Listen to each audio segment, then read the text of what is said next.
ਸਤਿ ਸ਼੍ਰੀ ਅਕਾਲ। ਪੰਜਾਬੀ ਰੇਡੀਓ ਤੇ Punjabi TV USA ਇਸ ਸਮੇਂ ਤੁਸੀਂ ਵੇਖ ਸੁਣ ਰਹੇ ਹੋ ਪ੍ਰੋਗਰਾਮ ਲੈ ਕੇ ਹਾਜ਼ਰ ਆ ਖਬਰ ਤੇ ਨਜ਼ਰ। ਖਬਰ ਤੇ ਨਜ਼ਰ ਪ੍ਰੋਗਰਾਮ ਦੇ ਵਿੱਚ ਦੇਸ਼ ਦੁਨੀਆ ਦੇ ਨਾਲ ਜੁੜੀਆਂ ਹੋਈਆਂ ਅਹਿਮ ਖਬਰਾਂ ਤੇ ਪਾਈਦਾ ਚਾਨਣਾ ਤੇ ਹਰ ਰੋਜ਼ ਦੀ ਤਰ੍ਹਾਂ ਪ੍ਰੋਗਰਾਮ ਦੇ ਵਿੱਚ ਖਬਰਾਂ ਤੇ ਚਰਚਾ ਕਰਨ ਦੇ ਲਈ ਸਾਥ ਹੁੰਦਾ ਸੀਨੀਅਰ ਪੱਤਰਕਾਰ ਮਿੰਟੂ ਗੁਰੂਸਰੀਆ ਜੀ ਦਾ। ਕਰਦੇ ਆ ਉਹਨਾਂ ਦਾ ਪ੍ਰੋਗਰਾਮ ਦੇ ਵਿੱਚ ਸਵਾਗਤ। ਫਿਰ ਇੱਕ ਇੱਕ ਕਰਕੇ ਖਬਰਾਂ ਤੇ ਚਰਚਾ ਕਰਾਂਗੇ। ਬਹੁਤ ਬਹੁਤ ਸਵਾਗਤ ਹੈ ਮਿੰਟੂ ਜੀ, ਸਤਿ ਸ਼੍ਰੀ ਅਕਾਲ। ਸ਼ੁਕਰੀਆ ਗੁਰਪ੍ਰੀਤ, ਸਾਰਿਆਂ ਨੂੰ ਸਤਿ ਸ੍ਰੀ ਅਕਾਲ ਜੀ। ਅੱਜ ਖਬਰਾਂ ਦੇ ਵੱਲ ਸਿੱਧਾ ਵਧਦੇ ਹਾਂ। ਸਭ ਤੋਂ ਪਹਿਲੀ ਖਬਰ ਤੇ ਪਾਇਓ ਜਰਾ ਚਾਨਣਾ। ਇਨਫਲੂਐਂਸਰਾਂ ਦਾ ਤਾਂਤਾ ਲੱਗਣ ਜਾ ਰਿਹਾ ਹੈ, ਮੇਲਾ ਲੱਗਣ ਜਾ ਰਿਹਾ ਹੈ, ਕਿਉਂਕਿ ਸਰਕਾਰ ਇਹ ਚਾਹੁੰਦੀ ਹੈ ਵੀ ਭਾਈ ਤੁਸੀਂ ਲਿਸ਼ਕਾ ਦਿਓ ਇੱਕ ਵਾਰੀ ਸਰਕਾਰ ਸਾਡੇ ਕੰਮਾਂ ਨੂੰ, ਵੀ ਭਾਈ ਆ ਵੀ ਕਰਤਾ, ਏਦਾਂ ਵੀ ਕਰਤਾ ਤੇ ਮੋਟੇ ਪੈਸੇ ਵੀ ਦਿੱਤੇ ਜਾਣਗੇ। ਗੁਰਪ੍ਰੀਤ, ਕੱਲ ਜਿਵੇਂ ਇਹ ਖਬਰ ਸਾਡੇ ਤੱਕ ਪੁੱਜਦੀ ਹੈ, ਅਸੀਂ ਆਪਣੀ ਆਡੀਅנס ਤੱਕ ਜਾਂ ਆਪਣੇ ਪੰਜਾਬੀਆਂ ਤੱਕ ਪਹੁੰਚਾਉਣ ਦਾ ਯਤਨ ਕੀਤਾ ਕਿ ਚੱਲ ਕੀ ਰਿਹਾ ਹੈ। ਬੇਸਿਕਲੀ ਦੇਖੋ, ਗੱਲ ਕੀ ਹੈ ਕਿ ਇਹ ਸਿਸਟਮ ਜਿਹੜਾ ਹੈ ਨਾ, ਭਾਜਪਾ ਦਾ ਜਾਂ ਆਮ ਆਦਮੀ ਪਾਰਟੀ ਦਾ ਸੇਮ ਆ। ਉਹ ਜਿਵੇਂ ਕਹਿੰਦੇ ਨੇ ਨਾ, Nattha Singh and Prem Singh one and same thing. ਤਾਂ ਗੱਲ ਇਹ ਹੈ ਕਿ ਇਹ ਸਾਰਾ ਕੁਝ ਜਿਹੜਾ ਹੈ ਨਾ, ਇਹਨਾਂ ਦੋ ਪਾਰਟੀਆਂ ਨੇ ਬਹੁਤ ਜ਼ਿਆਦਾ ਚਲਾਇਆ। ਨੈਰੇਟਿਵ ਦੀ ਖੇਡ, ਝੂਠ ਦੀ ਖੇਡ, ਵਨ ਸਾਈਡਡ ਖੇਡ। ਹੁਣ ਤੁਸੀਂ ਬਿਹਾਰ ਦੇ ਵਿੱਚ ਵੀ ਦੇਖ ਲਓ, ਔਰ ਇਹ ਮਾਡਲ ਸਫਲ ਵੀ ਰਹੇ ਨੇ। ਇੱਕ ਚੀਜ਼ ਹੋਰ ਵੀ ਦੇਖੋ ਗੁਰਪ੍ਰੀਤ, ਬਹੁਤ ਆਸਾਨੀ ਨਾਲ ਇਹ ਚੀਜ਼ਾਂ ਸਮਝ ਪੈਂਦੀਆਂ ਨੇ ਕਿ ਪੰਜਾਬ ਦਾ ਕਰਜ਼ਾ ਮੁਸਲਸਲ ਵੱਧ ਰਿਹਾ ਵਾ, ਮੁਸਲਸਲ। ਪਰ ਇਨਫਰਾਸਟ੍ਰਕਚਰ ਤੇ ਨਵੇਂ ਕੰਮ ਕਰਾਂ ਤੇ ਉਦਯੋਗ ਤੇ ਕਿੰਨਾ ਕੁ ਜਾ ਰਿਹਾ, ਉਹਦਾ ਕਾਰਨ ਇਹ ਆ ਕਿ ਸਾਡੇ ਕੋਲ ਕਰਜ਼ਾ ਤੇ ਆ ਰਿਹਾ ਹੈ, ਕਰਜ਼ਾ ਤੇ ਮੁਸਲਸਲ ਵੱਧ ਰਿਹਾ ਹੈ, ਪਰ ਇਹੋ ਜਿਹੇ ਕੰਮਾਂ ਤੇ ਬਹੁਤ ਵੱਡੀ ਰਕਮ ਜਾ ਰਹੀ ਆ। ਹੁਣ ਤੁਸੀਂ ਵੇਖੋ ਕਿ ਇੰਡੀਅਨ ਐਕਸਪ੍ਰੈਸ ਦੇ ਮੁਤਾਬਕ ਕਿ ਖਰੜ ਦੇ ਵਿੱਚ ਹੋਣ ਵਾਲਾ, ਵੈਸੇ ਇਨਫਲੂਐਂਸਰਾਂ ਦੀ ਮੰਡੀ ਕਹਿ ਲਈਏ ਆਪਾਂ, ਕਿ ਜਿਹੜੀ ਸਜੇਗੀ ਕਿ ਇਹਦੇ ਵਿੱਚ ਕਰੋੜਾਂ ਰੁਪਏ, ਯਾਨੀ ਉਹਨਾਂ ਨੇ 3 ਕਰੋੜ ਦਾ ਐਸਟੀਮੇਟ ਦਿੱਤਾ ਸੀਗਾ। ਹੁਣ 3 ਕਰੋੜ ਕਿੱਥੋਂ ਨਿਕਲੇਗਾ? ਤੁਹਾਡੀ ਜੇਬ ਚੋਂ। ਔਰ ਜਾਏਗਾ ਕਿਹਦੀ ਜੇਬ ਚ? ਇਨਫਲੂਐਂਸਰਸ ਦੀ ਜੇਬ ਦੇ ਵਿੱਚ। ਇਨਫਲੂਐਂਸਰ ਕਿਹੜੇ? ਸਾਡੇ ਹੀ। ਹੁਣ ਉਹਨਾਂ ਨੂੰ ਟਾਰਗੇਟ ਕੀ ਦਿੱਤਾ ਜਾਏਗਾ ਕਿ ਕਲਿਆਣਕਾਰੀ ਯੋਜਨਾਵਾਂ ਚ ਜਿਹੜੀਆਂ ਸਾਡੀਆਂ ਪ੍ਰਾਪਤੀਆਂ ਨੇ ਉਹਨਾਂ ਦਾ ਪ੍ਰਚਾਰ ਕਰੋ। ਹੁਣ ਜਾ ਕੇ ਉਹ ਪ੍ਰਚਾਰ ਜਦੋਂ ਕਰਨਗੇ, ਤੁਸੀਂ ਦੇਖਿਆ ਹੋਣਾ, ਇੱਕ ਚੀਜ਼ ਮੈਂ ਤੁਹਾਨੂੰ ਹੋਰ ਐਗਜ਼ਾਮਪਲ ਦੇ ਤੌਰ ਤੇ ਦਿੰਦਾ ਕਿ ਵਨ ਸਾਈਡਡ ਗੇਮ ਕਿੱਦਾਂ ਹੁੰਦੀ ਹੈ। ਪਿਛਲੇ ਦਿਨੀ ਇਹਨਾਂ ਨੇ ਮੁਲਾਜ਼ਮਾਂ ਦੇ ਵਿਰੁੱਧ ਕੁਝ ਇਨਫਲੂਐਂਸਰ ਇਕੱਠੇ ਕਰਤੇ ਸੀਗੇ, ਯਾਦ ਹੈ ਤੁਹਾਨੂੰ? ਉਹ ਜਦੋਂ ਖੜੇ ਕੀਤੇ ਗਏ, ਜਦ ਉਹਨਾਂ ਨੇ ਕਾਊਂਟਰ ਕੀਤਾ ਮੁਲਾਜ਼ਮਾਂ ਨੂੰ ਕਿ ਲਓ ਜੀ, ਇਹਨਾਂ ਦੇ ਕੋਲ ਤੇ ਪਹਿਲਾਂ ਹੀ ਬਹੁਤ ਲਾਭ ਹੈ, ਫਲਾਂ ਟਮਕਾ। ਹੋਇਆ ਕੀ ਕਿ ਜਿਵੇਂ ਸਾਡੇ ਵਰਗਿਆਂ ਨੇ ਉਹਨਾਂ ਦੇ ਸਾਹਮਣੇ ਡਾਟਾ ਰੱਖਿਆ, ਬਈ ਉਹ ਕਹਿ ਰਹੇ ਸੀ ਕੇਂਦਰ ਨੂੰ ਇੰਨਾ ਮਿਲਦਾ ਹੈ, ਕੇਂਦਰ ਤੇ ਨੂੰ ਤੇ ਸਾਨੂੰ ਇੰਨਾ, ਇਹ ਮੁਲਾਜ਼ਮਾਂ ਨੂੰ ਮਿਲਦਾ ਹੈ, ਜਾਂ ਕਹਿ ਲਓ ਕਿ ਉਹ ਕਹਿ ਰਹੇ ਸੀ ਇਹਨਾਂ ਨੂੰ ਇੰਨਾ ਮਿਲਦਾ। ਯਾਨੀ ਜਦੋਂ ਰੀਅਲ ਡਾਟਾ ਦਿੱਤਾ ਤਾਂ ਕੁਝ ਇਨਫਲੂਐਂਸਰਸ ਨੂੰ ਮਾਫੀ ਮੰਗਣੀ ਪਈ ਸੀ ਗੁਰਪ੍ਰੀਤ, ਕਿਉਂਕਿ ਉਹਨਾਂ ਨੂੰ ਪਤਾ ਹੀ ਨਹੀਂ, ਉਹ ਤੇ ਐਲਾਨੀਆਂ ਪੇਡ ਪ੍ਰਮੋਟਰ ਨੇ। ਪਰ ਵਨ ਸਾਈਡਡ ਜਦੋਂ ਤੁਸੀਂ ਕਿਸੇ ਦੇ ਨੈਰੇਟਿਵ ਦਾ ਹਿੱਸਾ ਬਣ ਜਾਓਗੇ ਤਾਂ ਕੱਲ ਨੂੰ ਇਹ ਸਰਕਾਰ ਬਣਾਉਣ ਦੀ ਗੇਮ ਹੈ, ਨਾ ਕਿ ਕੋਈ ਗੁੱਡਾ ਗੁੱਡੀ ਦੀ ਖੇਡ ਹੈ। ਇਹ ਤੇ ਮੁਸਤਕਬਲ ਦੀ ਗੱਲ ਆ ਨਾ, ਭਵਿੱਖ ਦੀ ਗੱਲ ਆ। ਤੁਸੀਂ ਕਿਸ ਰਾਹੇ ਚੱਲ ਰਹੇ ਹੋ, ਸਰਕਾਰ ਕਿਸ ਰਾਹੇ ਚੱਲ ਰਹੀ ਆ? ਕਿ ਇਨਫਲੂਐਂਸ ਦਾ ਮਤਲਬ ਹੀ ਇਹ ਹੁੰਦਾ ਨਾ ਕਿ ਕਿਸੇ ਚੀਜ਼ ਦੇ ਵਿੱਚ ਪ੍ਰਭਾਵ ਪਾਉਣਾ। ਤਾਂ ਤੁਸੀਂ ਤੇ ਇੱਥੇ ਸੋਚ ਨੂੰ ਡਾਇਵਰਟ ਕਰ ਰਹੇ ਹੋ। ਤੁਹਾਨੂੰ ਪਤਾ ਹੀ ਨਹੀਂ ਲੱਗਣਾ ਕਿ ਜੇ ਤੁਹਾਨੂੰ ਕਹਿ ਦੇਣਗੇ ਕਿ ਮੁੱਖ ਮੰਤਰੀ ਸਿਹਤ ਬੀਮਾ ਯੋਜਨਾ ਚੱਲਦੀ ਹੈ, ਤੁਸੀਂ ਥੋੜੀ ਕਾਊਂਟਰ ਕਰੋਗੇ ਕਿ ਜੀ ਮੁੱਖ ਮੰਤਰੀ ਸਿਹਤ ਬੀਮਾ ਯੋਜਨਾ ਤੇ ਆਪਣੀ ਜਗ੍ਹਾ ਠੀਕ ਹੋਆ, ਪਰ ਕੀ ਕੋਈ ਇੱਕ ਵੀ ਸਿੰਗਲ ਡਾਕਟਰ ਤੁਸੀਂ ਆਪਣੇ ਕਾਰਜਕਾਲ ਚ ਭਰਤੀ ਕੀਤਾ? ਇਹ ਤੁਸੀਂ ਜਦੋਂ ਪੇਡ ਹੋ ਗਏ ਇਹ ਚੀਜ਼ਾਂ ਨਹੀਂ ਕਰ ਸਕਦੇ। ਸੋ ਮੈਂ ਪੇਡ ਤੋਂ ਨਹੀਂ ਕਹਿੰਦਾ, ਮੈਨੂੰ ਕੋਈ ਤਕਲੀਫ ਨਹੀਂ ਹੈ, ਕੋਈ ਜਿੰਨਾ ਮਰਜ਼ੀ ਪੈਸਾ ਕਮਾਵੇ, ਅਸੀਂ ਕਿਹੜਾ ਫ੍ਰੀ ਕੰਮ ਕਰਦੇ ਹਾਂ, ਪਰ ਉਸ ਕੰਮ ਦੇ ਐਥਿਕਸ ਹੁੰਦੇ ਨੇ। ਤੁਸੀਂ ਕਿਸੇ ਦੇ ਭਵਿੱਖ ਦਾ ਫੈਸਲਾ ਕਰਵਾਉਣਾ ਹੈ। ਸੋ ਹੁਣ ਸਰਕਾਰ ਥੋੜੀ ਜਿਹੀ, ਕਿਉਂਕਿ ਦੇਖੋ ਜਿਵੇਂ ਕੱਲ ਸਾਡੇ ਵਰਗਿਆਂ ਨੇ ਕਿਹਾ ਕਿ ਇੱਕ ਛੱਤ ਦੇ ਹੇਠਾਂ ਘੱਟੋ ਘੱਟ ਸਿਆਣੇ ਤੇ ਜਾਣਗੇ, ਤੁਹਾਨੂੰ ਪਤਾ ਲੱਗ ਜਾਏਗਾ ਕਿ ਕਿਹੜਾ ਕਿਹੜਾ ਪੇਡ ਹੈ। ਹੁਣ ਕਿਤੇ ਨਾ ਕਿਤੇ ਇਨਫਲੂਐਂਸਰਸ ਦੇ ਵਿੱਚ ਜਾਂ ਕੰਟੈਂਟ ਕ੍ਰੀਏਟਰਸ ਦੇ ਵਿੱਚ ਥੋੜਾ ਜਿਹਾ ਡਰਦਾ ਪਿਆ। ਸਰਕਾਰ ਵੀ ਕਿਤੇ ਨਾ ਕਿਤੇ ਪਿੱਛਲ ਖੁਰੀ ਆ। ਮੈਨੂੰ ਇੱਕ ਇਨਫਲੂਐਂਸਰ ਦਾ ਹੀ ਫੋਨ ਆਇਆ ਸੀ ਅੱਜ, ਇਨਫੈਕਟ ਦੁਪਹਿਰੇ, ਤਾਂ ਉਸਨੇ ਵੀ ਕਿਹਾ ਕਿ ਹੋ ਸਕਦਾ ਕਿ ਡੇਟ ਬਦਲੀ ਜਾਵੇ, ਹੋ ਸਕਦਾ ਕਿ ਰੱਦ ਹੋ ਜਾਵੇ। ਹਾਲਾਂਕਿ ਪੁਸ਼ਟੀ ਨਹੀਂ ਹੈ, ਪਰ ਕਿਤੇ ਨਾ ਕਿਤੇ ਕੰਮ ਕਰ ਗਿਆ, ਤੇਰਾ ਜਾਦੂ ਚੱਲ ਗਿਆ। ਸਾਡੇ ਵਰਗਿਆਂ ਨੇ ਜਿਹੜਾ ਰੌਲਾ ਪਾਇਆ, ਤਾਂ ਹੁਣ ਜਿਹੜੇ ਇਨਫਲੂਐਂਸਰ ਹੈ, ਤੁਹਾਨੂੰ ਪਤਾ ਕਿਸਾਨਾਂ ਦੇ ਮਾਮਲੇ 'ਚ ਗੋਪੀ ਵਰਗੇ ਮੁੜ ਕੇ ਜਵਾਬ ਦੇਣਾ ਔਖਾ ਹੋ ਜਾਂਦਾ ਹੈ ਨਾ, ਤੇ ਬਿਲਕੁਲ ਫਸੇ ਵੀ ਨਹੀਂ। ਤੋ ਇਸ ਵਾਸਤੇ ਹੁਣ ਥੋੜਾ ਜਿਹਾ ਸਰਕਾਰ ਜਿਹੜੀ ਉਹ ਦੁਬਿਧਾ ਦੇ ਵਿੱਚ ਵੀ ਹੈ, ਇਨਫਲੂਐਂਸਰ ਵੀ ਦੁਬਿਧਾ ਦੇ ਵਿੱਚ ਆ। ਪਰ ਵੇਖੋ ਕਿ ਨੈਰੇਟਿਵ ਸੈੱਟ ਕਰਨ ਵਾਸਤੇ ਟੈਕਸ ਪੇਅਰਸ ਦੀ ਕਹਾਣੀ ਕਿੱਧਰ ਨੂੰ ਚੱਲਦੀ ਹੈ ਕਿ ਉਸੇ ਪੈਸੇ ਦੇ ਨਾਲ ਹੀ ਉਹਦੀ ਸੋਚ ਨੂੰ ਇਨਫਲੂਐਂਸ ਕਰਨ ਦਾ ਕੰਮ ਚੱਲਦਾ। ਦੇਖੋ ਕੀ ਗੇਮ ਆ। ਜੀ ਬਿਲਕੁਲ, ਇਹ ਤਾਂ ਹੁਣ ਪਤਾ ਲੱਗੂਗਾ, ਇਹ ਮੰਡੀ ਲੱਗਣੀ ਹੈ ਜਿੱਦਾਂ ਤੁਸੀਂ ਬਿਲਕੁਲ ਕਿਹਾ। ਵੀ ਇਸ ਤੋਂ ਪਹਿਲਾਂ ਵੀ ਆਪਾਂ ਦੇਖਦੇ ਹਾਂ, ਬੇਸ਼ੱਕ ਮੁੱਦਾ ਥੋੜਾ ਛੋਟਾ ਹੁੰਦਾ ਹੈ, ਉਹਦਾ ਸਕੇਲ ਜਿੱਦਾਂ ਆਪਾਂ ਗੱਲ ਕਰ ਲਈਏ ਵੀ ਕਈ ਕੀਟਨਾਸ਼ਕਾਂ ਦੀ ਐਡ ਕਰਦੇ ਨੇ, ਨਦੀਨਨਾਸ਼ਕਾਂ ਦੀ ਐਡ ਕਰਦੇ ਨੇ, ਜਾਂ ਫਿਰ ਵਧੀਆ ਬੀ ਕਹਿ ਕੇ ਉਹਦੀ ਪ੍ਰਮੋਸ਼ਨ ਕਰਦੇ ਨੇ। ਮੁੜ ਕੇ ਜਦੋਂ ਕਿਸਾਨ ਲਾ ਲੈਂਦਾ ਤੇ ਪਤਾ ਤਾਂ ਫੇਰ ਲੱਗਦਾ ਅਗਲੇ ਨੂੰ। ਇਹ ਵੀ ਤਾਂ ਪੰਜਾਬ ਦੇ ਵਿੱਚ ਉਹੀ ਕੰਮ ਕਰਨਾ, ਬੀ ਲਾਉਣ ਵਾਲਾ। ਹਾਂ ਗੁਰਪ੍ਰੀਤ, ਤੁਹਾਡੀ ਗੱਲ ਤੋਂ ਮੈਨੂੰ ਇੱਕ ਗੱਲ ਆਈ ਕਿ ਜੀ ਜਿਵੇਂ ਹੁਣ ਮੰਨ ਲਓ ਕਿ ਕਿਹਾ ਜਾਂਦਾ ਕਿ ਕੋਈ ਸੈਲੀਬ੍ਰਿਟੀ ਜਾਂ ਕੰਟੈਂਟ ਕ੍ਰੀਏਟਰ ਜੇ ਕੋਈ ਚੀਜ਼ ਇੰਡੋਰਸ ਕਰਦਾ ਹੈ ਪੇਡ, ਤੇ ਉਹਦੇ ਸਾਈਡ ਇਫੈਕਟ ਗਲਤ ਹੁੰਦੇ, ਦਾਅਵੇ ਗਲਤ ਹੁੰਦੇ, ਤਾਂ ਉਹਦੇ ਤੇ ਕਾਰਵਾਈ ਹੋਏਗੀ। ਜੀ ਤਾਂ ਜੇ ਕੋਈ ਪੇਡ ਏਦਾਂ ਇੱਕ ਵੋਟਰ ਦੀ ਸੋਚ ਡਾਈਵਰਟ ਕਰਦਾ, ਤਾਂ ਮੇਰੇ ਖਿਆਲ ਦੇ ਨਾਲ ਇਹ ਤੇ ਉਹ ਤੋਂ ਵੀ ਵੱਡੀ ਗੱਲ ਹੈ ਨਾ। ਬਿਲਕੁਲ ਬਿਲਕੁਲ, ਇਹ ਉਸ ਤੋਂ ਵੀ ਵੱਡੀ ਗੱਲ ਹੈ। ਜਦੋਂ ਜਰਨਲਿਜ਼ਮ ਪੜ੍ਹਦੇ ਆ, ਉਹਦੇ ਵਿੱਚ ਪੜ੍ਹਾਇਆ ਜਾਂਦਾ ਹੈ ਵੀ ਭਾਈ ਇਹ ਐਥੀਕਲੀ ਤੇ ਲਾਅਫੁਲ ਤਰੀਕਾ ਨਹੀਂ ਹੈ। ਵੀ ਆਪਾਂ ਤੰਬਾਕੂ ਨੂੰ ਪ੍ਰਮੋਟ ਨਹੀਂ ਕਰ ਸਕਦੇ ਨਾ, ਦਾਰੂ ਨੂੰ ਟੀਵੀ ਤੇ ਪ੍ਰਮੋਟ ਕਰ ਸਕਦੇ ਆ, ਪਰ ਉਹਨੂੰ ਵੀ ਉਹ ਸੀਡੀ ਦੇ ਨਾਮ ਤੇ, DVD ਦੇ ਨਾਮ ਤੇ ਪ੍ਰਮੋਟ ਕਰੀ ਜਾਂਦੇ ਨੇ। ਐਂ ਚੱਲਦਾ ਕੰਮ।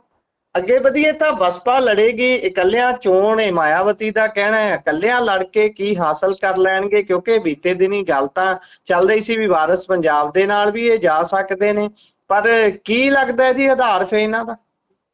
ਦੇਖੋ ਗੁਰਪ੍ਰੀਤ, ਇਹਨਾਂ ਦਾ ਜਿਹੜਾ ਵੋਟ ਸ਼ੇਅਰ ਸੀਗਾ, ਜੇ ਮੈਂ ਗੱਲ ਕਰਾਂ ਤਾਂ ਵੋਟ ਸ਼ੇਅਰ 22 ਦੇ ਵਿੱਚ ਇਹਨਾਂ ਦਾ, ਜੇ ਆਪਾਂ ਪੰਜਾਬ ਦੇ ਵਿੱਚ ਗੱਲ ਕਰੀਏ, ਤਾਂ ਕੋਈ ਜ਼ਿਆਦਾ ਸੰਤੁਸ਼ਟੀਜਨਕ ਨਹੀਂ ਸੀਗਾ। ਜ਼ਿਆਦਾ ਸੰਤੁਸ਼ਟੀਜਨਕ ਨਹੀਂ ਸੀਗਾ ਇਹਨਾਂ ਦਾ ਕੋਈ, ਮਤਲਬ ਕਿ ਮੇਰੇ ਖਿਆਲ ਦੇ ਨਾਲ ਆਲਮੋਸਟ, ਜੇ ਬਸਪਾ ਦਾ ਮੈਂ ਵੋਟ ਸ਼ੇਅਰ ਯਾਦ ਕਰਾਂ, ਕਿਉਂਕਿ ਹੁਣ ਇੰਨੀਆਂ ਅੰਕੜੇਬਾਜ਼ੀਆਂ ਕਈ ਵਾਰ ਤੁਹਾਨੂੰ ਸਟੀਕ ਯਾਦ ਨਹੀਂ ਰਹਿੰਦੀਆਂ, ਪਰ ਜੇ ਮੋਟਾ ਮੋਟੀ ਮੈਂ ਲਾਵਾਂ ਤਾਂ ਇਹਨਾਂ ਨੇ ਜੋ ਵੋਟ ਪ੍ਰਾਪਤ ਕੀਤਾ ਸੀ ਉਹ 2% ਤੋਂ ਥੱਲੇ ਸੀ। I think 1.78। ਜੀ ਠੀਕ ਹੈ ਜੀ। ਤਾਂ ਸੀਟ ਇਹਨਾਂ ਨੇ ਮੇਰੇ ਖਿਆਲ ਦੇ ਨਾਲ ਇੱਕ ਹੀ ਜਿੱਤੀ ਹੈ ਤੁਹਾਡੇ ਦੁਆਬੇ ਚ, ਨਛੱਤਰਪਾਲ ਵਾਲੀ। ਜੀ ਨਛੱਤਰ, ਜੀ ਜੀ ਬਿਲਕੁਲ, ਨਵਾਂ ਸ਼ਹਿਰ ਤੋਂ। ਤਾਂ ਟੋਟਲ ਇਹਨਾਂ ਨੂੰ ਵੋਟਸ ਜਿਹੜੇ ਮਿਲੇ ਸੀ 2,75,232 ਸੀ। ਤੋ ਇਹ ਇਹਨਾਂ ਦੀ ਕਹਿ ਸਕਦੇ ਹਾਂ ਆਪਾਂ ਕਿ ਪਰਫਾਰਮੈਂਸ ਸੀਗੀ ਪਿਛਲੇ ਇਲੈਕਸ਼ਨ ਦੇ ਮੱਦੇਨਜ਼ਰ। ਪਰ ਹੁਣ ਗੱਲ ਇਹ ਆ ਕਿ ਗੁਰਪ੍ਰੀਤ, ਅੱਜ ਮਾਇਆਵਤੀ ਜੀ ਨੇ ਜਿਸ ਤਰ੍ਹਾਂ ਕਹਿ ਦਿੱਤਾ ਹੈ ਕਿ ਭਾਈ ਅਸੀਂ ਕਿਸੇ ਦੇ ਨਾਲ ਨਹੀਂ ਜਾਣਾ, ਅਸੀਂ ਤੇ ਇਕੱਲੇ ਇਲੈਕਸ਼ਨ ਲੜਾਂਗੇ। ਬਈ ਠੀਕ ਆ, ਆਪਾਂ ਕਹਿ ਸਕਦੇ ਹਾਂ ਕਿ ਇਹਨਾਂ ਦੀ ਮਰਜ਼ੀ ਹੈ ਜੀ। ਇਹਨਾਂ ਨੇ ਕਿੱਦੇ ਨਾਲ ਜਾਣਾ, ਕਿੱਦੇ ਨਾਲ ਨਹੀਂ ਜਾਣਾ, ਤਾਂ ਭਾਈ ਇਹਨਾਂ ਦੀ ਮਰਜ਼ੀ ਆ। ਤਾਂ ਇਹਦਾ ਮਤਲਬ ਇਹ ਆ ਕਿ ਜੋ ਵੋਟ ਸ਼ੇਅਰ ਹੈ ਵੀ ਬਦਹਾਲ ਦੇ ਵਿੱਚ ਵੀ 2% ਵੋਟ ਸ਼ੇਅਰ ਇਹ ਲਿਜਾਂਦੇ ਨੇ, ਤਾਂ ਫਿਰ ਉਹ ਕਿੱਧਰ ਜਾਏਗਾ? ਜੀ ਉਹ ਆਪ ਮੁਹਾਰੇ ਜਾਏਗਾ ਜਾਂ ਵਾਕਿਆ ਪਾਰਟੀ ਨਾਲ ਜੁੜਿਆ ਰਹੇਗਾ? ਔਰ ਬੀਬੀ ਮਾਇਆਵਤੀ ਦੀਆਂ ਰਣਨੀਤੀਆਂ ਸਮਝੋ ਬਾਹਰ ਨੇ।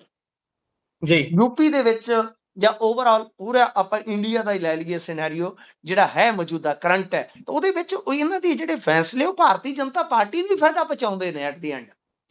ਜੀ ਇਹ ਬੜੀ, ਮਤਲਬ ਕਿ ਜੇ ਤੁਸੀਂ ਦੇਖੋਗੇ ਤਾਂ ਐਸੀ ਚੇਤਨਾ ਦੇ ਵਿੱਚੋਂ ਹੀ ਤਾਂ ਚੰਦਰ ਸ਼ੇਖਰ ਵਰਗੇ ਅੱਜ ਮਾਇਆਵਤੀ ਦਾ ਬਦਲ ਬਣ ਕੇ ਉੱਭਰੇ ਨੇ। ਕਿਉਂ ਉੱਭਰੇ? ਕਿਉਂਕਿ ਐਸੀ ਚੇਤਨਾ ਕਿਤੇ ਨਾ ਕਿਤੇ ਨਿਰਾਸ਼ਾਵਾਦੀ ਹੋ ਜਾਂਦੀ ਇਹਨਾਂ ਚੀਜ਼ਾਂ ਤੋਂ। ਸੋ ਲਿਹਾਜ਼ਾ ਮੇਰੇ ਖਿਆਲ ਦੇ ਨਾਲ ਮਾਇਆਵਤੀ ਜੀ ਨੇ ਫੈਸਲਾ ਕਰ ਲਿਆ ਕਿ ਕੁਝ ਵੀ ਹੋਵੇਗਾ ਤਾਂ ਅਸੀਂ ਆਪਦੇ ਹਿਸਾਬ ਕਿਤਾਬ ਨਾਲ ਜਾਵਾਂਗੇ। ਐਸੀ ਚੇਤਨਾ ਜਿਹੜੀ ਹੈ ਉਹਦੀ ਦਿਸ਼ਾ ਕੀ ਹੋਏਗੀ, ਕਿਸ ਤਰ੍ਹਾਂ ਚੱਲੇਗਾ, ਉਹ ਸਾਰਾ ਕੁਝ ਮਤਲਬ ਕਿ ਦੂਜੇ ਪਾਸੇ। ਪਰ ਗੱਠਜੋੜ ਨੂੰ ਲੈ ਕੇ ਇੱਕ ਹੋਰ ਅੱਜ ਵੱਡੀ ਖਬਰ ਹੈ, ਉਹ ਦੂਜੇ ਪਾਸੇ ਆ। ਦੂਜੇ ਪਾਸੇ ਕੀ ਹੈ ਕਿ ਅੱਜ ਇੱਕ ਵਾਰੀ ਫੇਰ ਭਾਰਤੀ ਜਨਤਾ ਪਾਰਟੀ ਦੇ ਜਿਹੜੇ ਪ੍ਰਧਾਨ ਬੋਲੇ ਆ, ਉਹ ਕਹਿੰਦੇ ਕਿ ਨੋ ਅਲਾਈਅੰਸ। ਉਹਨਾਂ ਨੇ ਤਾਂ ਸ਼ਰੇਆਮ ਹੀ ਕਹਿਤਾ। ਔਰ ਕਮਾਲ ਦੀ ਗੱਲ ਆ ਕਿ ਹੁਣ ਇਹਨਾਂ ਦੇ ਜਿਹੜੇ ਕਾਰਕੁਨ ਆ ਉਹ ਵੀ ਕਹਿਣ ਲੱਗ ਪਏ ਆ ਕਿ ਦੇਖੋ, ਇਹਨਾਂ ਨੇ ਕਿਹਾ ਕਿ ਪਾਰਟੀ ਦੇ ਜਿਹੜੇ ਕਾਰਕੁਨ ਤੇ ਜ਼ਮੀਨੀ ਪੱਧਰ ਤੇ ਨੇਤਾ ਫੀਡਬੈਕ ਦੇ ਰਿਹਾ, ਉਹ ਕਹਿ ਰਿਹਾ ਕਿ ਨਹੀਂ, ਸਾਨੂੰ ਇਹਨਾਂ ਨਾਲ ਅਲਾਈਅੰਸ ਨਹੀਂ ਕਰਨਾ ਚਾਹੀਦਾ। ਤਾਂ ਮਤਲਬ ਅਲਾਈਅੰਸ ਦੀ ਰਾਜਨੀਤੀ ਪੰਜਾਬ ਦੇ ਵਿੱਚ ਇਹ ਜਿਹੜੀ ਸੀ ਬਸਪਾ, ਅਕਾਲੀ ਦਲ, ਬਾਦਲ ਤੇ ਇਸ ਤੋਂ ਇਲਾਵਾ ਭਾਜਪਾ, ਇਹਨਾਂ ਦੀ ਆ ਕੇ ਟਿਕੀ ਸੀਗੀ। ਪਰ ਅੱਜ ਜਿਸ ਤਰ੍ਹਾਂ ਬਿਆਨਬਾਜ਼ੀਆਂ ਆ ਰਹੀਆਂ ਨੇ, ਜਿਸ ਤਰ੍ਹਾਂ ਦੀਆਂ ਗੱਲਾਂ ਬਾਤਾਂ ਆ ਰਹੀਆਂ ਨੇ, ਤੇ ਬਿਲਕੁਲ ਏਦਾਂ ਲੱਗਦਾ ਕਿ ਅਲਾਈਅੰਸ ਦੀ ਪੋਲਿਟਿਕਸ ਜਿਹੜੀ ਆ ਉਹ ਸਾਡੀ ਹਾਲੇ ਦਵੰਦ ਦੇ ਵਿੱਚ ਹੈ, ਹਾਲੇ ਦੁਵਿਧਾ ਦੇ ਵਿੱਚ ਆ, ਕੁਝ ਵੀ ਸਾਫ਼ ਨਹੀਂ ਹੈ। ਪਰ ਮੈਨੂੰ ਬਸਪਾ ਦੇ ਕੁਝ ਇਲਾਕਿਆਂ ਦੇ ਇੱਕ ਵੱਡੇ ਵੋਟ ਬੈਂਕ ਦੀ ਜਿਹੜੀ ਹੈ ਨਾ, ਉਹ ਕਾਫੀ ਹੈਰਾਨਗੀ ਹੋਏਗੀ ਕਿ ਕੀ ਉਹ ਆਪਣੇ ਪੱਧਰ ਤੇ ਕੋਈ ਸੀਟ ਲੈ ਜਾਏਗਾ ਜਾਂ ਉਹਨੂੰ ਸਹਾਰੇ ਦੀ ਥੋੜੀ ਬਹੁਤੀ ਲੋੜ ਪਏਗੀ ਤਾਂ ਉੱਥੇ ਉਹ ਕਾਮਯਾਬ ਹੋ ਸਕਦਾ ਹੈ। ਸੋ ਇਹ ਇੰਟਰਸਟਿੰਗ ਹੋਏਗਾ, ਇੰਟਰਸਟਿੰਗ ਹੋਏਗਾ। ਬਿਲਕੁਲ। ਅੱਗੇ ਵਧੀਏ ਤਾਂ ਲੁਧਿਆਣੇ ਦੇ ਵਿੱਚ ਕੌਂਸਲਰ ਹੱਥੋਂ ਪਾਈ ਹੋ ਗਏ। ਦੇਖੋ, ਲੁਧਿਆਣੇ ਦਾ ਮਾਮਲਾ ਹੈ ਨਾ ਜਿਹੜਾ, ਉਹ ਸਾਫ਼ ਹੈ ਗੁਰਪ੍ਰੀਤ, ਕੇ ਅੱਜ ਮੈਂ ਦੇਖ ਰਿਹਾ ਸੀ ਵਿਜ਼ੂਅਲ ਕਿ ਕਿਵੇਂ ਨਿਗਮ ਕੌਂਸਲਰ ਜਿਹੜੇ ਆਪਸ ਦੇ ਵਿੱਚ ਹੱਥੋਂ ਪਾਈ ਹੋ ਰਿਹਾ, ਕਿਉਂਕਿ ਇਹ ਉਹੀ ਚੀਜ਼ ਆ ਜਿਹਦੇ ਤੇ ਆਪਾਂ ਗੱਲ ਕੀਤੀ ਸੀ ਤੇ ਸਾਡੀ ਗੱਲ ਦਾ ਬਹੁਤ ਦੂਰ ਤੱਕ ਸ਼ੋਰ ਪਿਆ ਸੀ ਕਿ ਇਹਨਾਂ ਨੇ 2 ਵਿਧਾਇਕਾਂ ਦੇ ਮੁੰਡੇ ਨਜਾਇਜ਼ ਫਿੱਟ ਕਰਤੇ FNCC ਦੇ ਵਿੱਚ। ਠੀਕ ਹੈ ਜੀ, ਐਂਡ 'ਚ ਉਹਨਾਂ ਨੂੰ ਭਜਾਉਣਾ ਪਿਆ, FNCC ਦੇ ਵਿੱਚੋਂ ਕੱਢਣਾ ਪਿਆ, ਕਿਉਂਕਿ ਮਾਮਲਾ ਹਾਈ ਕੋਰਟ ਤੱਕ ਵੀ ਗਿਆ। ਹੁਣ ਅੱਜ ਇਹਨਾਂ ਦੀ ਪਾਰਦਰਸ਼ ਤਰੀਕੇ ਦੇ ਨਾਲ ਚੋਣ ਹੋਣੀ ਸੀ FNCC ਦੇ 2 ਮੈਂਬਰਾਂ ਦੀ, ਤਾਂ ਉਸ ਮੌਕੇ ਤੇ ਦੇਖੋ ਤੁਸੀਂ ਆਮ ਆਦਮੀ ਪਾਰਟੀ ਦੇ ਜਿਹੜੇ ਕਾਉਂਸਲਰ ਆ ਉਹ ਤੇ ਇਸ ਤੋਂ ਇਲਾਵਾ ਜਿਹੜਾ ਗੋਰਾ ਹੈ ਭਾਜਪਾ ਵਾਲਾ, ਇਹ ਆਪਸ ਦੇ ਵਿੱਚ ਹੱਥੋਂ ਪਾਈ ਉੱਥੇ ਹੋਏ ਨੇ। ਕਮਾਲ ਦੇਖੋ ਗੁਰਪ੍ਰੀਤ ਕਿ ਇਹ ਆਪਸ ਦੇ ਵਿੱਚ ਹੱਥੋਂ ਪਾਈ ਜਦੋਂ ਹੋਏ ਆ ਤੇ ਦੋਵਾਂ ਨੂੰ ਵਿੱਚ ਆ ਕੇ ਕਾਉਂਸਲਰਾਂ ਨੇ ਛੁਡਾਇਆ। ਤੇ ਇਸ ਤੋਂ ਬਾਅਦ ਭਾਜਪਾ ਕਾਉਂਸਲਰਾਂ ਦੀ ਵਿਧਾਇਕ ਦਲਜੀਤ ਭੋਲਾ ਦੇ ਨਾਲ ਵੀ ਬਹਿਸ ਹੋ ਰਹੀ ਸੀ। ਤਾਂ ਇਹ ਤੋਂ ਬਾਅਦ ਵੇਖਣ ਦੇ ਵਿੱਚ ਆਇਆ ਕਿ ਮਾਮਲਾ ਜਿਹੜਾ ਕਾਫੀ ਅੱਗੇ ਵੱਧ ਗਿਆ। ਦੇਖੋ, ਗੱਲ ਇਹ ਸਾਫ਼ ਆ ਗੁਰਪ੍ਰੀਤ ਕਿ ਜਿਹੜੀ ਮੇਅਰ ਦੀ ਕਥਨੀ ਆ ਉਹ ਇਹ ਆ ਕਿ ਕਾਉਂਸਲਰ ਅੱਜ ਹੀ ਵੋਟਿੰਗ ਕਰਾਉਣ ਤੇ ਅੜੇ ਹੋਏ ਆ ਸਾਡੇ ਵਿਰੋਧੀ, ਲੇਕਿਨ ਅਸੀਂ 29 ਅਗਸਤ ਨੂੰ ਵੋਟਿੰਗ ਕਰਾਉਣੀ ਆ, ਯਾਨੀ ਮਤਲਬ ਕਿ 29 ਨੂੰ ਵੋਟਿੰਗ ਜਿਹੜੀ ਹੈ ਉਹ ਤੈਅ ਆ। ਸੋ ਇਹ ਆਪਣੇ ਆਪ ਦੇ ਵਿੱਚ ਇੱਕ ਬੜਾ ਹੀ ਵੱਡਾ ਸਵਾਲ ਆ ਗੁਰਪ੍ਰੀਤ ਕਿ ਹਾਈ ਕੋਰਟ 'ਚ ਮਾਮਲਾ ਜਾਣ ਤੋਂ ਬਾਅਦ ਵੀ ਤੁਸੀਂ ਇੱਕ ਤੇ ਸਾਫ਼ ਨਹੀਂ ਕਰ ਰਹੇ ਕਿ ਇਲੈਕਸ਼ਨ ਕਿੱਦਾਂ ਹੋਣਾ ਹੈ। ਕਿਉਂਕਿ ਦੇਖੋ ਜਿਹੜਾ ਨਿਗਮ ਐਕਟ ਆ ਉਹਦੇ ਵਿੱਚ ਸਾਫ਼ ਆ ਕਿ ਜਿਹੜੇ ਕਾਉਂਸਲਰ ਆ ਉਹਨਾਂ ਦੀ ਵੋਟਿੰਗ ਹੋਏਗੀ FNCC ਦੇ ਮੈਂਬਰਾਂ ਵਾਸਤੇ। ਉਹ ਵੋਟਿੰਗ ਦਾ ਵਿਧੀ ਵਿਧਾਨ ਕੀ ਹੋਏਗਾ, ਇਹ ਆਪਣੇ ਆਪ ਦੇ ਵਿੱਚ ਇੱਕ ਪ੍ਰਸ਼ਨ ਚਿੰਨ੍ਹ ਲੱਗਦਾ ਹੈ ਇਹਦੇ ਵਿੱਚ। ਦੂਜੀ ਗੱਲ ਇਹ ਆ ਕਿ ਤੁਸੀਂ ਵੇਖੋ ਕਿ ਇਹਨਾਂ ਦੀਆਂ ਆਪ ਹੁਦਰੀਆਂ ਦੀ ਕੀ ਕੀਮਤ ਆ। ਮਾਮਲਾ ਹਾਈ ਕੋਰਟ ਤੱਕ ਗਿਆ, ਮੈਟਰ ਕਿੱਥੋਂ ਤੱਕ ਗਿਆ, ਘੁੰਮ ਘਮਾ ਕੇ ਕਿ ਬਈ ਉਹ ਗਲਤੀ ਕਿਹਦੀ ਸੀ, ਕਿਹਦੇ ਕਹਿਣ ਤੇ ਮੇਅਰ ਨੇ ਉਹ FNCC ਦੇ ਵਿੱਚ 2 ਵਿਧਾਇਕਾਂ ਦੇ ਮੁੰਡੇ ਲੈ ਲਏ ਸੀ ਜੀ। ਅਸਲੀ ਗੱਲ ਤੇ ਇਹ ਹੋਣੀ ਚਾਹੀਦੀ ਹੈ ਨਾ ਕਿ ਫੈਸਲਾ ਕਿੱਥੋਂ ਆਇਆ ਔਰ ਇਹਨਾਂ ਦੀਆਂ ਲੋਕਤਾਂਤਰਿਕ ਕਦਰਾਂ ਕੀਮਤਾਂ ਅੱਜ ਕਿਸ ਤਰ੍ਹਾਂ ਦੀ ਐਗਜ਼ਾਮਪਲ ਬਣ ਰਹੀਆਂ ਨੇ, ਕਿਸ ਤਰ੍ਹਾਂ ਦੀ ਮਿਸਾਲ ਬਣ ਰਹੀਆਂ ਨੇ। ਤਾਂ ਮਤਲਬ ਕਿ ਇਹ ਆਰਡਰ ਉੱਤੋਂ ਆਇਆ ਜਾਂ ਮੇਅਰ ਦਾ ਆਪਣਾ ਸੀ। ਜੇ ਮੇਅਰ ਦਾ ਆਪਣਾ ਹੈ ਤਾਂ ਐਡੀ ਵੱਡੀ ਗਲਤੀ ਕਰਨੀ ਗੁਰਪ੍ਰੀਤ, ਤੇ ਉਸ ਤੋਂ ਬਾਅਦ ਉਹਦਾ ਕੁਝ ਵੀ ਨਾ ਹੋਣਾ, ਕੋਈ ਜਵਾਬਦੇਹੀ ਨਹੀਂ ਹੈ, ਕੋਈ ਕਾਨੂੰਨੀ ਕਾਰਵਾਈ ਨਹੀਂ ਹੈ। ਅੱਜ ਇੱਥੋਂ ਤੱਕ ਫੇਰ ਮਾਰਾ ਮਾਰੀ ਤੱਕ ਗੱਲ ਹੈ, ਤਾਂ ਉਹਦੇ ਵਾਸਤੇ ਜ਼ਿੰਮੇਵਾਰੀ ਫਿਕਸ ਕਿੱਥੇ ਹੋਣੀ ਹੈ? ਇਹ ਬੜਾ ਵੱਡਾ ਪ੍ਰਸ਼ਨ ਹੈ। ਬਿਲਕੁਲ। ਇਸ ਤੋਂ ਅੱਗੇ ਵਧੀਏ ਤਾਂ ਇੱਕ ਸਿਹਤ ਦੇ ਨਾਲ ਜੁੜਿਆ ਹੋਇਆ ਸਰਵੇ ਸਾਹਮਣੇ ਆਇਆ, ਆંકੜੇ ਉਸ ਦੇ ਵਿੱਚ ਹੈਰਾਨ ਕਰਨ ਵਾਲੇ ਨੇ। ਪੰਜਾਬ ਦੀਆਂ ਬੀਬੀਆਂ ਹੋਣ ਤੇ ਪਿਆਕੜਾ ਹੋਣ ਤਕੜੀਆਂ, ਇਹ ਕਿਵੇਂ ਹੋ ਸਕਦਾ? ਬਿਲਕੁਲ ਬੇਸਲੈਸ ਚੀਜ਼ਾਂ ਨੇ ਗੁਰਪ੍ਰੀਤ। ਇਹਦੇ ਤੇ ਮੈਂ ਅੱਜ ਵੀ ਇੱਕ ਪ੍ਰੋਗਰਾਮ 'ਚ ਹਿੱਸਾ ਲਿਆ ਸੀ ਔਰ ਮੈਂ ਇੱਥੇ ਮੀਡੀਆ ਦੀ ਕਾਫੀ ਤਿੱਖੀ ਆਲੋਚਨਾ ਕੀਤੀ ਸੀ ਕਿ ਆ ਜੋ ਥੰਬਨੇਲ ਮਾਰਕਾ ਪੱਤਰਕਾਰਤਾ ਅਸੀਂ ਦੇਖ ਰਹੇ ਹਾਂ, ਜਿਹਦੇ ਵਿੱਚ ਕਾਪੀ ਪੇਸਟ ਚੱਲਦਾ ਹੈ, ਜਿਹਦੇ ਵਿੱਚ ਕੋਈ ਸਟੱਡੀ ਵਰਕ ਨਹੀਂ ਹੈ, ਕੋਈ ਰਿਸਰਚ ਵਰਕ ਨਹੀਂ ਹੈ, ਸਿਰਫ ਤੇ ਸਿਰਫ ਚੇਪਾ ਚੇਪੀ ਆ। ਔਰ ਅੱਜ ਇਸ ਤਰ੍ਹਾਂ ਦੇ ਟਾਈਟਲ ਲਾ ਕੇ ਦਿਖਾਇਆ ਗਿਆ ਕਿ ਜਿਸ ਤਰ੍ਹਾਂ ਸਾਡੀਆਂ ਬੀਬੀਆਂ ਨੂੰ ਸਿਵਾਏ ਸ਼ਰਾਬ ਪੀਣ ਤੋਂ ਕੋਈ ਕੰਮ ਹੀ ਨਹੀਂ ਰਹਿ ਗਿਆ, ਕੋਈ ਰੋਟੀ ਨਹੀਂ, ਕੋਈ ਪਾਣੀ ਨਹੀਂ, ਕੋਈ ਲੈਣਾ ਨਹੀਂ, ਕੋਈ ਦੇਣਾ ਨਹੀਂ। ਯਾਰ ਮੈਂ ਕਹਿੰਦਾ ਕਿ ਸਾਡੇ ਵਾਸਤੇ ਡੁੱਬ ਮਰਨ ਦੀ ਗੱਲ ਹੈ ਕਿ ਇੱਕ ਪਾਸੇ ਜੇ ਕੋਈ ਮਾਮਲਾ ਮਾੜਾ ਜਿਹਾ ਹੋਵੇ ਤੇ ਅਸੀਂ ਨਾਰੀ ਸਮਾਜ ਦੇ ਹੱਕ 'ਚ ਹੋਕਾ ਦਿੰਦੇ ਹਾਂ ਮੀਡੀਆ ਵਾਲੇ, ਕਿ ਦੂਜੇ ਪਾਸੇ ਆਪ ਹੀ ਇੰਨੀ ਘਟੀਆ ਪੱਧਰ ਦੀ ਸਨਸਨੀਖੇਜ਼ ਪੱਤਰਕਾਰਤਾ ਕਰਦੇ ਕਰਦੇ ਅਸੀਂ ਰਸਾਤਲ 'ਚ ਚਲੇ ਗਏ। ਸਭ ਤੁਸੀਂ ਦੇਖੋ ਇਹ ਕੀ ਆ, ਅਸਲ ਦੇ ਵਿੱਚ ਕੀ ਹੈ ਕਿ ਨੈਸ਼ਨਲ ਫੈਮਿਲੀ ਹੈਲਥ ਸਰਵੇ ਆਉਂਦਾ ਹੈ, ਇਹਦਾ ਪਾਰਟ 6 ਹੈ 23-24 ਦਾ ਹੈ। ਉਹਦੇ ਵਿੱਚ ਜਿਹੜੀ ਗੱਲ ਕਹੀ ਗਈ ਹੈ ਕਿ ਦੇਖੋ ਜੀ ਪੰਜਾਬ ਦੀਆਂ ਬੀਬੀਆਂ, ਅਸਲ ਦੇ ਵਿੱਚ ਉਹ ਇੱਕ ਅੰਕੜਾ ਹੈ ਰੋਪੜ ਦਾ ਜੀ ਕਿ ਪੂਰੇ ਪੰਜਾਬ ਚੋਂ ਸਭ ਤੋਂ ਜ਼ਿਆਦਾ ਕਿਸ ਜ਼ਿਲ੍ਹੇ 'ਚ ਬੀਬੀਆਂ ਡਰਿੰਕ ਕਰਦੀਆਂ ਨੇ। ਅਰੇ ਸਰ, ਉਹ ਅੰਕੜਾ ਪਤਾ ਕਿੰਨਾ ਹੈ? 0.9, ਯਾਨੀ 100 ਚੋਂ ਇੱਕ ਵੀ ਪੂਰੇ ਨਹੀਂ, ਇੱਕ ਜ਼ਿਲ੍ਹੇ ਦਾ ਅੰਕੜਾ ਹੈ। ਤਾਂ ਯਾਨੀ ਇਹ ਤੋਂ ਬਿਲੋ ਨੇ ਬਾਕੀ ਜ਼ਿਲ੍ਹੇ। ਤਾਂ ਤੁਸੀਂ ਕੀ ਬਣਾਤਾ ਖਬਰ ਕਿ ਰੋਪੜ ਦੀਆਂ ਦਾਰੂ ਪੀਣ ਚ ਮੋਹਰੀ। ਅਰੇ ਯਾਰ, ਸ਼ਰਮ ਨਾਲ ਡੁੱਬ ਮਰੋ ਤੁਸੀਂ। ਯਾਨੀ ਰੋਪੜ ਦੀਆਂ 99.1% ਬੀਬੀਆਂ ਉਹ ਤੇ ਪੀਂਦੀਆਂ ਹੀ ਨਹੀਂ। ਤੁਸੀਂ ਏਦਾਂ ਰੋਪੜ ਨੂੰ ਕਰ ਦਿੱਤਾ ਕਿ ਭਾਈ ਉੱਥੇ ਤਾਂ ਬਹੁਤ ਦਾਰੂ ਆ, ਕਿਉਂਕਿ ਸਾਡੇ ਪੰਜਾਬੀਆਂ ਨੇ ਥੋੜੀ ਵੇਖਣਾ ਕਿ ਪਰਸੈਂਟੇਜ ਕੀ ਆ, ਡਾਟਾ ਕੀ ਆ। ਲੱਖ ਦੀ ਲਾਹਨਤ ਆ, ਹੁਰਦੂ ਲਾਹਨਤ ਆ, ਧ੍ਰਿਗ ਲਾਹਨਤ ਆ ਇਹੋ ਜਿਹੇ ਲੋਕਾਂ ਤੇ। ਮੈਂ ਤਾਂ ਸਿੱਧੀ ਗੱਲ ਕਹਾਂਗਾ, ਜਦ ਕਿ ਫਰੀਦਕੋਟ ਦਾ ਜਿਹੜਾ ਡਾਟਾ ਹੈ ਮੇਲਸ ਦਾ, ਕਿ ਉਹ 28% ਉੱਥੇ ਡਰਿੰਕ ਕਰਦੇ ਨੇ, ਲੋਕ ਸ਼ਰਾਬ ਪੀਂਦੇ ਨੇ। ਅੱਛਾ, ਦੂਜੀ ਗੱਲ ਹੈ ਕਿ ਮੇਲ ਫੀਮੇਲ ਚ ਸ਼ਰਾਬ ਦਾ ਫਰਕ ਕੀ ਆ, ਜਦੋਂ ਬਾਲਗ ਵਾਸਤੇ ਖੁੱਲੀ ਚੀਜ਼ ਆ। ਤੇ ਗੱਲ ਇਹ ਆ ਕਿ ਤੰਬਾਕੂ ਦੇ ਵੀ ਅੰਕੜੇ ਆ, ਔਰ ਸਭ ਤੋਂ ਜਿਹੜੇ ਖਤਰਨਾਕ ਅੰਕੜੇ ਉਹ ਸਰ ਮੋਟਾਪੇ ਦੇ ਆ, ਜਿਹਨਾਂ ਤੇ ਕੋਈ ਚਰਚਾ ਨਹੀਂ ਹੈ। ਕਿ 15 ਤੋਂ 49 ਸਾਲ ਦੀ ਜੇ ਸਾਡੇ ਔਰਤਾਂ ਦੇ ਮੋਟਾਪੇ ਦੀ ਆਪਾਂ ਗੱਲ ਕਰੀਏ ਤਾਂ 44.7 ਹੈ। ਇਹ ਮੋਟਾਪਾ ਜਾਂ ਓਵਰਵੇਟ ਦੀ ਸਮੱਸਿਆ ਹੈ। ਜਦ ਕਿ NFHS 5 ਸੀ ਜਿਹੜਾ ਇਹ ਤੋਂ ਪਿਛਲਾ ਸਰਵੇ, ਉਹਦੇ ਵਿੱਚ ਇਹ ਅੰਕੜਾ 40.8 ਸੀ। ਯਾਨੀ ਕਿ ਇਹ ਮੁਸਲਸਲ ਲਗਾਤਾਰ ਵੱਧਦਾ ਜਾ ਰਿਹਾ ਹੈ। ਇਸੇ ਤਰ੍ਹਾਂ 37.5 ਸਾਡੇ ਮਰਦ ਓਵਰਵੇਟ ਹੈ, ਜਦ ਕਿ ਪਹਿਲਾਂ ਪਿਛਲੇ ਸਰਵੇ ਦੇ ਵਿੱਚ 32.3 ਸਨ। ਇਹਦਾ ਮਤਲਬ ਕਿ ਮੋਟਾਪਾ ਸਾਨੂੰ ਖਾ ਰਿਹਾ ਹੈ, ਅਸੀਂ ਓਵਰਵੇਟ ਹੋ ਰਹੇ ਹਾਂ, ਅਨਫਿਟ ਹੋ ਰਹੇ ਹਾਂ, ਅਨਹੈਲਦੀ ਫੂਡ ਸਾਨੂੰ ਮਾਰ ਰਿਹਾ ਹੈ ਜੀ। ਤਾਂ ਸਰ ਗੱਲ ਤੇ ਇਹਦੇ ਤੇ ਜ਼ਿਆਦਾ ਹੋਣੀ ਚਾਹੀਦੀ ਹੈ, ਗੱਲ ਤੇ ਇਹਦੇ ਤੇ ਹੋਣੀ ਚਾਹੀਦੀ ਆ। ਮਾਣ ਵਾਲੀ ਗੱਲ ਇਹ ਹੈ ਕਿ ਇੰਨੀ ਤੰਬਾਕੂ ਦੀ ਖਪਤ ਹੁੰਦੀ ਹੈ ਪੂਰੇ ਇੰਡੀਆ 'ਚ, ਤੇ ਸਾਡਾ ਅੰਕੜਾ 13 ਹੈ। ਉਹਦੇ ਵਿੱਚ ਵੀ ਨੌਨ ਸਿੱਖ ਤੇ ਨੌਨ ਪੰਜਾਬੀ ਜ਼ਿਆਦਾ ਇਸਤੇਮਾਲ ਕਰਦੇ ਨੇ। ਤਾਂ ਗੱਲ ਇਹ ਹੈ ਕਿ ਅਸੀਂ ਜਦੋਂ ਕਰਨਾ ਹੀ ਨਹੀਂ, ਕੋਈ ਰਿਸਰਚ ਵਰਕ ਸਾਡਾ ਹੈ ਹੀ ਨਹੀਂ ਹੈ, ਤਾਂ ਸ਼ਰਮਨਾਕ ਹੈ। ਮੈਂ ਤੁਹਾਨੂੰ ਵੀ ਬੇਨਤੀ ਕਰਾਂਗਾ ਕਿ ਇਸ ਤਰ੍ਹਾਂ ਦੀਆਂ ਚੀਜ਼ਾਂ ਨੂੰ ਕਾਊਂਟਰ ਕਰਿਆ ਕਰੋ। ਠੀਕ ਆ ਕਿ ਪੰਜਾਬ 'ਚ ਬਹੁਤ ਸਾਰੀਆਂ ਸਮੱਸਿਆਵਾਂ ਹੋ ਸਕਦੀਆਂ, ਅਲਾਮਤਾਂ ਹੋ ਸਕਦੀਆਂ, ਪਰ ਇਹ ਥੋੜੀ ਹੈ ਕਿ ਹਰ ਗੱਲ ਤੇ ਯਾਰ ਬਦਨਾਮੀ, ਹਰ ਗੱਲ ਤੇ ਨੈਗੇਟਿਵਿਟੀ, ਹਰ ਗੱਲ ਤੁਸੀਂ ਪੰਜਾਬ ਨਾਲ ਏਦਾਂ ਜੋੜ ਦਿੰਦੇ ਹੋ ਕਿ ਬਸ ਇਹ ਤੋਂ ਬਾਅਦ ਤੇ ਦੁਨੀਆ ਖਤਮ ਹੋ ਗਈ ਹੈ ਜੀ। ਇਸ ਤੋਂ ਅੱਗੇ ਜੇਕਰ ਵਧੀਏ ਤਾਂ 175 ਕਰੋੜ ਰੁਪਏ ਦਾ ਕੀ ਮਾਮਲਾ ਹੈ ਜੀ? ਕਿੱਧਰੋਂ ਕਿੱਧਰ ਗਏ ਇਹ ਪੈਸੇ?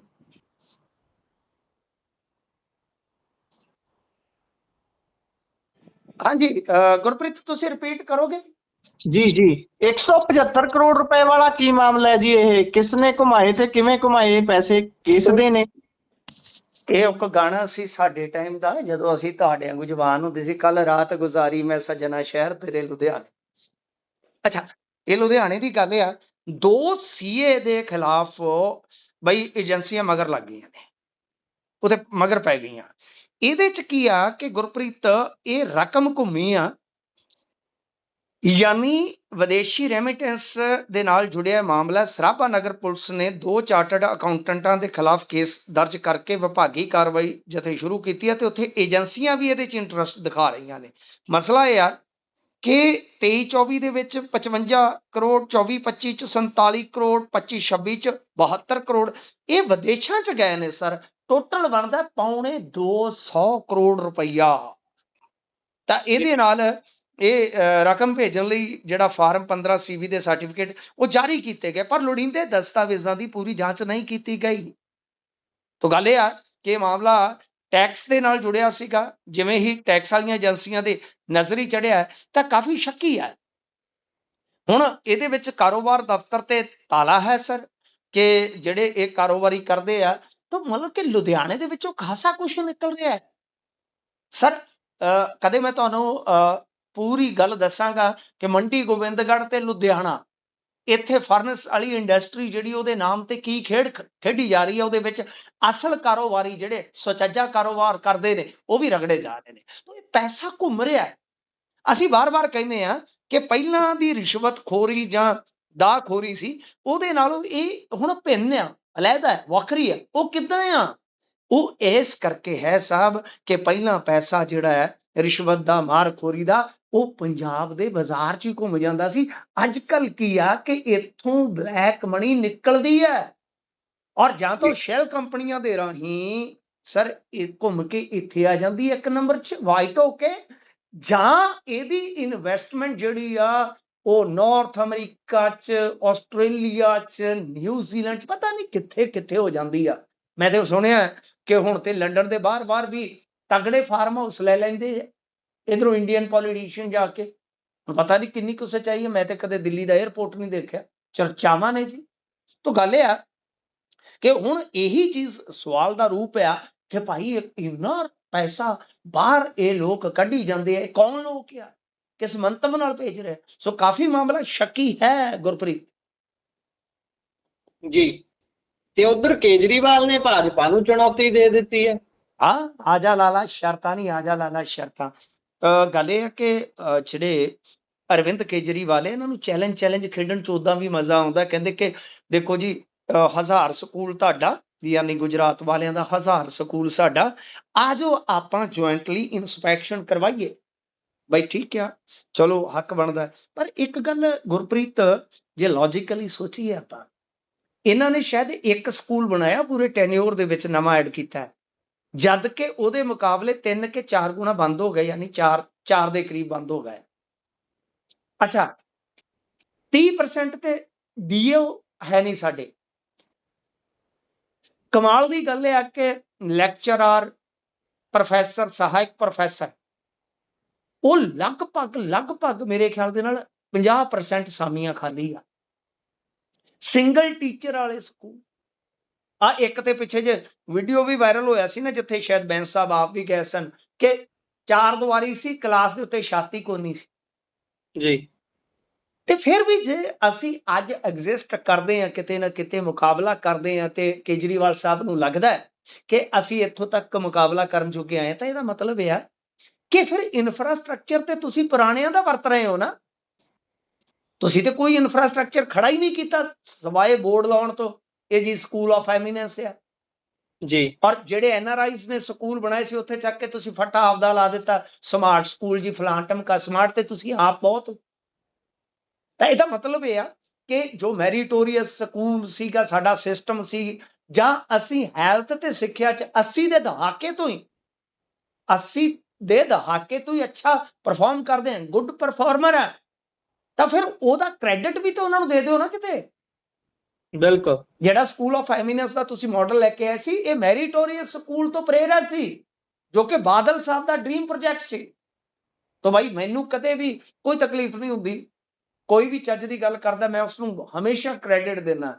ਪਰ ਜਿਹੜੀ ਸਿਆਸਤ ਹੈ, ਸਿਆਸਤ ਬੜਾ ਸੁੰਗੜਿਆ ਜਿਹਾ ਦਿਲ ਰੱਖਦੀ ਹੈ ਗੁਰਪ੍ਰੀਤ। ਸੋ ਇਹਨਾਂ ਨੇ ਚੈਲੰਜ ਦਿੱਤਾ, ਤਾਂ ਗੁੱਡ ਗੱਲ ਹੈ ਕਿ ਪੰਜਾਬ ਦੇ ਵਿੱਚੋਂ ਚੈਲੰਜ ਗਿਆ ਗੁਜਰਾਤ ਦੇ ਮਾਡਲ ਨੂੰ।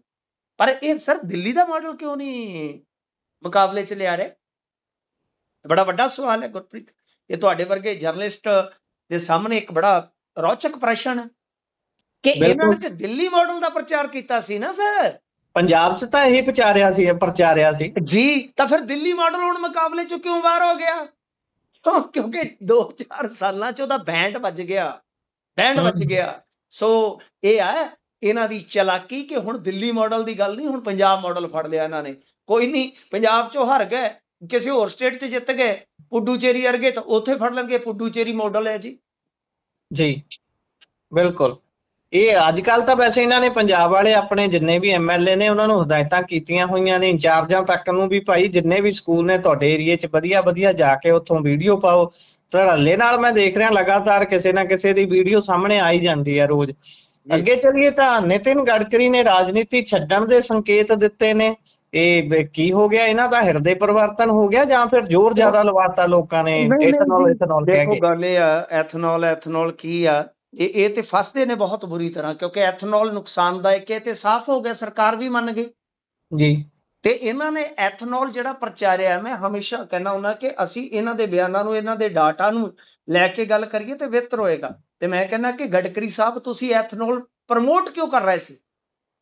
ਤੁਸੀਂ ਤੇ ਆਵਾਜਾਈ ਮਿਨਿਸਟਰੀ ਰੱਖਦਾ ਸੀ, ਫਿਰ ਨਾ ਤਾਂ ਤੁਹਾਡੇ ਕੋਲ ਬਾਈ ਵੱਡਾ ਉਦਯੋਗ ਮੰਤਰਾਲਾ ਜਿਹਦੇ ਚ ਇਹ ਚੀਜ਼ਾਂ ਆਉਂਦੀਆਂ, ਨਾ ਤੁਹਾਡੇ ਕੋਲ ਪੈਟਰੋਲੀਅਮ ਮਿਨਿਸਟਰੀ, ਨਾ ਤੁਹਾਡੇ ਕੋਲ ਕੋਈ ਵਾਤਾਵਰਨ ਨਾਲ ਸੰਬੰਧਿਤ ਮਹਿਕਮਾ। ਸਰ ਤੁਸੀਂ ਐਥਨੋਲ ਚ ਇੰਟਰਸਟਡ ਕਿਉਂ ਸੀ? ਔਰ ਐਥਨੋਲ ਨੇ ਤੁਹਾਨੂੰ ਐਸਾ ਪਟਕਿਆ ਕਿ NH ਦਾ ਯਾਦ ਤੁਹਾਨੂੰ ਇੱਕ ਵਾਰੀ ਚੱਲਦੇ ਪ੍ਰੋਗਰਾਮ ਚ ਮੈਂ ਕਿਹਾ ਸੀਗਾ ਕਿ ਕਰਜ਼ਾ ਕੱਢ ਕੇ ਦੇਖੋ। ਇਹ ਬੰਦੇ ਨੇ ਤੇ ਸਰ ਜਿੰਨਾ ਰਗੜਿਆ ਹੈ ਨਾ ਇਸ ਮੁਲਕ ਨੂੰ, ਸੜਕਾਂ ਦਾ ਜਿਹੜਾ ਨਿੱਜੀਕਰਨ ਦਾ ਸਿਸਟਮ ਤਾਣਾ ਬਾਣਾ ਉਲਝਾਇਆ ਇਹਨਾਂ ਨੇ, ਤੇ ਯਾਦ ਹੀ ਰੱਖਿਆ ਜਾਏਗਾ। ਹੁਣ ਸਾਹਿਬ ਕਹਿੰਦੇ ਆ ਕਿ ਬਈ ਥੱਕ ਗਿਆ, ਕੰਮ ਨਹੀਂ ਕਰ ਸਕਦਾ, ਨਵੀਂ ਪੀੜ੍ਹੀ ਨੂੰ ਜ਼ਿੰਮੇਵਾਰੀ ਦੇ ਦਈਏ। ਹਾਂ, ਨਵੀਂ ਪੀੜ੍ਹੀ ਤੁਹਾਡੀ ਐਥਨੋਲ ਦੇ ਕਾਰੋਬਾਰ 'ਚ ਸੈਟਲਡ ਹੋ ਚੁੱਕੀ ਆ, ਉਹਨੂੰ ਮੌਕਾ ਦਿਓ। ਬਿਲਕੁਲ, ਇਸੇ ਦੇ ਨਾਲ ਪ੍ਰੋਗਰਾਮ ਦਾ ਸਮਾਂ ਇੱਥੇ ਹੀ ਸਮਾਪਤ ਹੁੰਦਾ ਹੈ। ਤੁਸੀਂ ਜੁੜੇ ਜਾਣਕਾਰੀਆਂ ਸਾਂਝੀਆਂ ਕੀਤੀਆਂ, ਬਹੁਤ ਬਹੁਤ ਧੰਨਵਾਦ ਜੀ। ਧੰਨਵਾਦ ਜੀ।